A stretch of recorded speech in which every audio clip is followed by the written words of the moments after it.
Welcome back, students. I am your SST teacher Vandana Joshi and you are watching SST Zone. Students, in the previous part of the chapter, The Making of Regional Culture, we have studied about the way through which the religious culture were developed, in which different type of art and music as well as many forms of dance were developed. Now in our today's video we are going to study about few more topics under the chapter The Making of Regional Culture, and our today's topics are the painting for the patrons, the tradition of miniature, in which we will see how the form of art, the miniature, has came and who were the patrons of the miniature art. Then the next topic is a closer look Bengal. As we know that the Bengal was the cultural hub for India during the medieval time. So in this topic we will study about the growth of a regional language. Then our next topic is peers and the temples. Then in this topic we will study that how the peers came in our country and how the temples were formed. And our today's last topic is fish as food. As we know, the Bengal is situated near around the coastal area. The food availability is there in the locality, that is fish. So how it came a food habit for the people and many other topics about this. Now let's see about our first topic, painting for patrons. The tradition of miniature. As the name suggested, miniature means the small size paintings, which were generally done in watercolors on clothes or papers. But earlier it was done in the palm leaves and wood too, because that time the paper was not available and the clothes were not prepared for the painting. Here you can see a good example of miniature painting of Akbar. These miniature paintings were tiny pictures.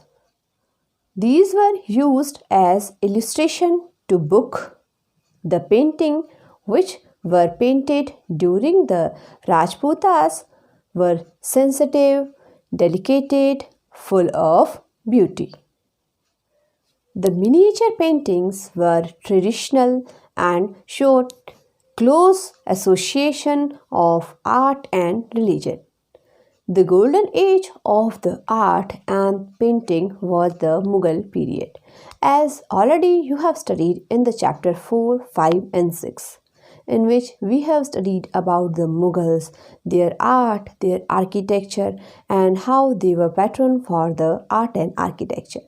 So here we can see a keen interest of Mughals in the art and the paintings as well.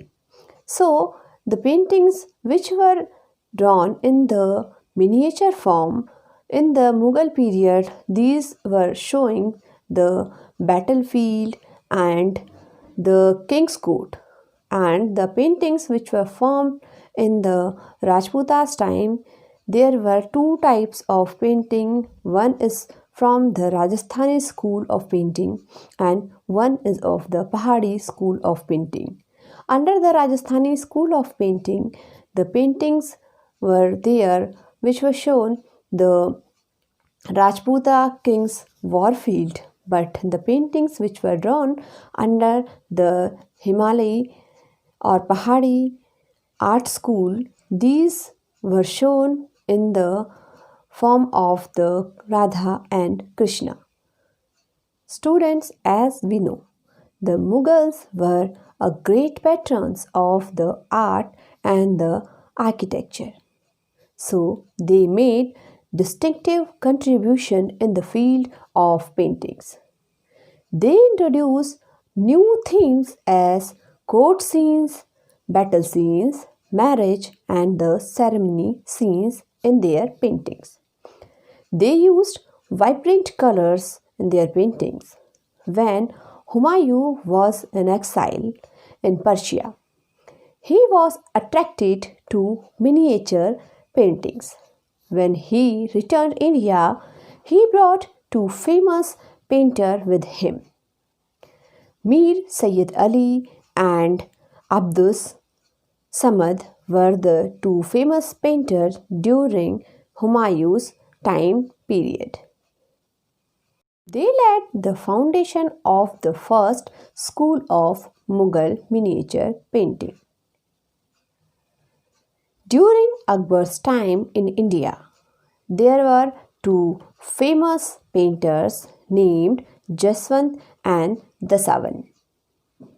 The another reason that attracted miniature paintings was the Himalayan foothill around the modern day state of Himachal Pradesh, which was also known as the Pahadi School of Miniature Paintings. Here are few more examples of miniature paintings.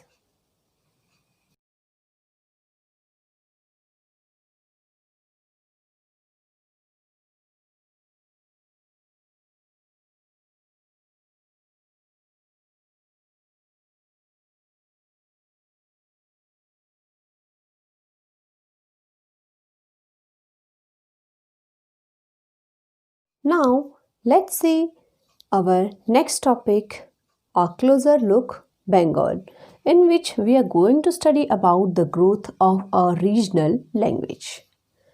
As we know, Bengal had a very rich cultural heritage. It had been a province center of art and literature since ancient time. During the early medieval period, the Palas rose to power in Bengal. So let's see more about the growth of a regional language as well as the art of Bengal. As earlier the language of Bengalis was Sanskrit, but later they were not able to speak the Sanskritic languages. So now they formed a new type of language which was known as Bengali. Then let's see what was the reason behind it.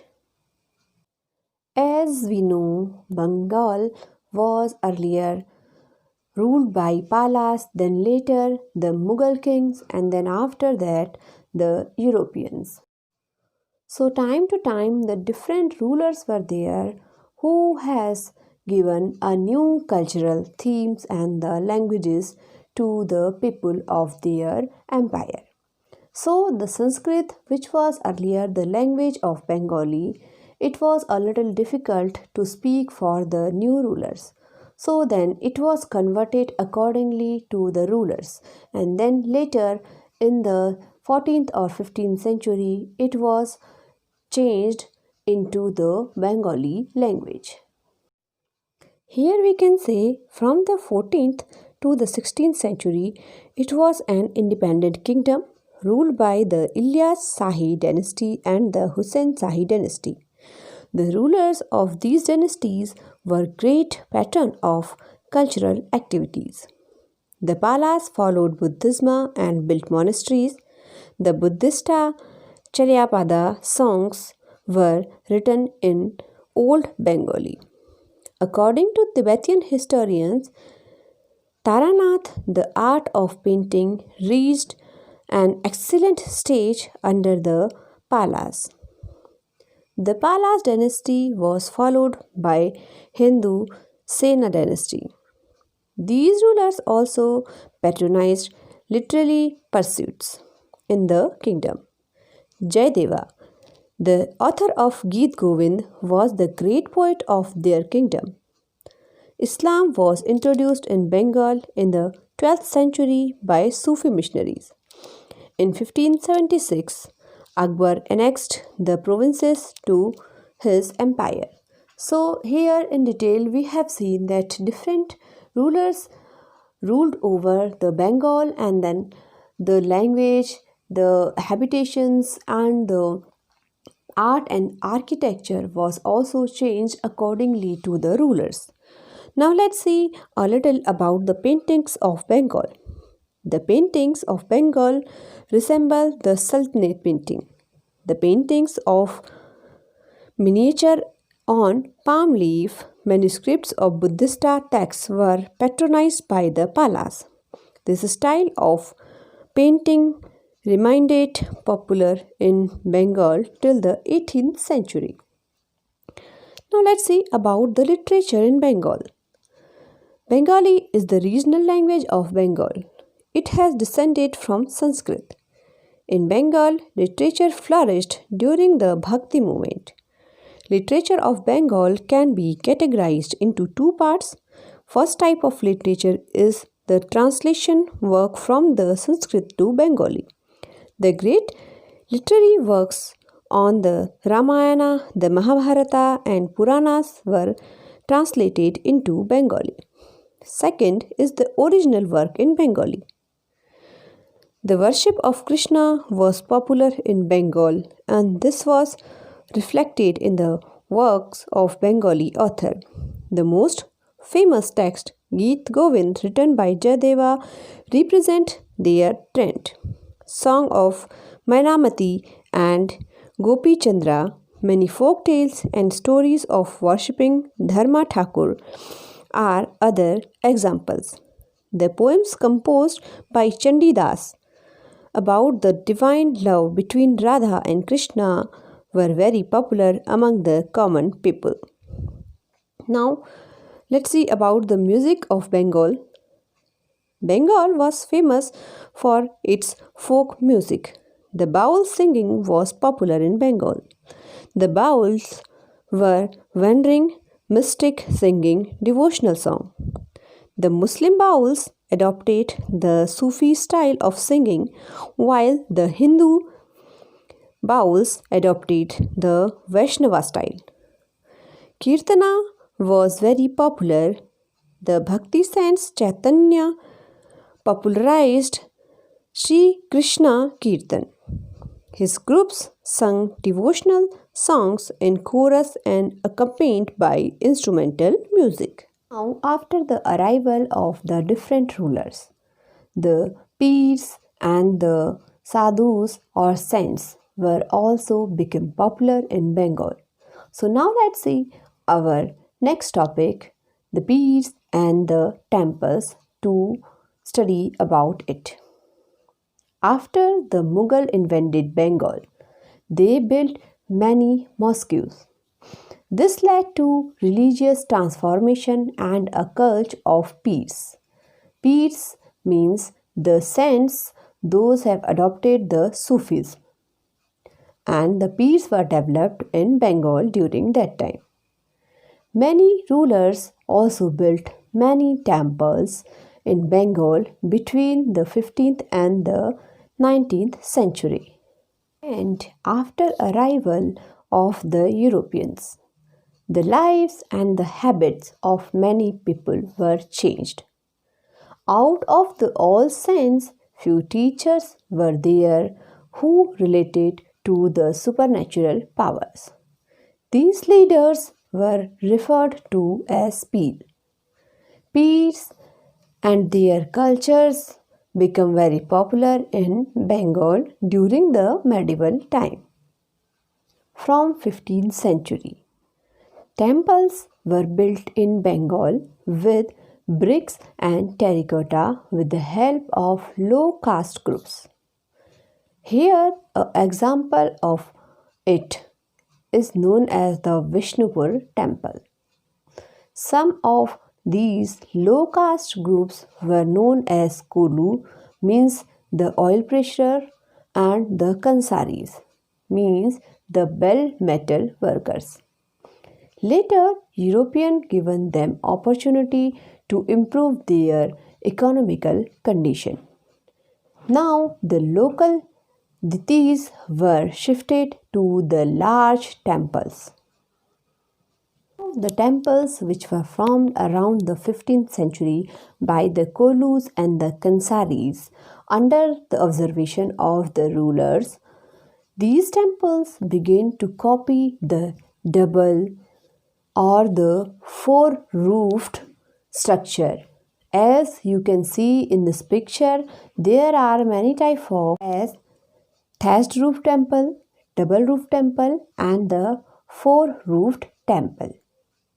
The interior of the walls was plain and the outer walls were decorated with paintings and tiles.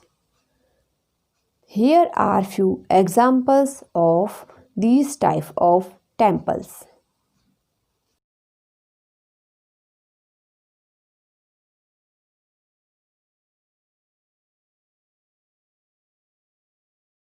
Let's see the last topic of the video, that is fish as food. Generally, people in a region eat which is easily available around them. As the people, those are living in the forest, they are surviving with the forest food. The people, those are living in the plain area, they are growing the different type of crops. And the people, those are living in the coastal area, they are surviving on the marine or the seafood. So same in Bengal. Bengal is a riverine plain which produced plenty of rice and fishes.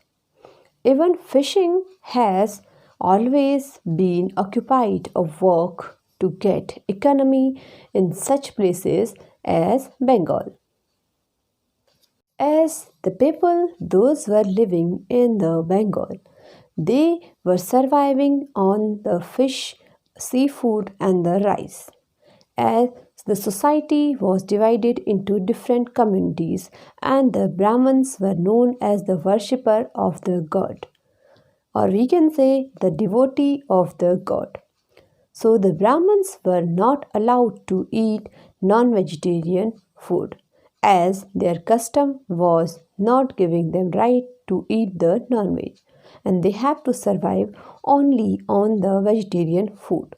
So due to that, the lack of nutrition was there in the Brahmins. Later in 13th century, the Brahmins were allowed to eat few varieties of fish to complete the malnutrition in their body, and due to which they can protect them from the malnutritions.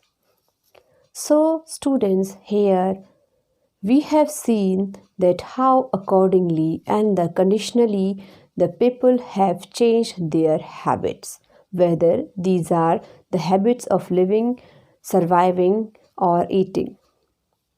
Here we have also studied about the different type of art and architecture.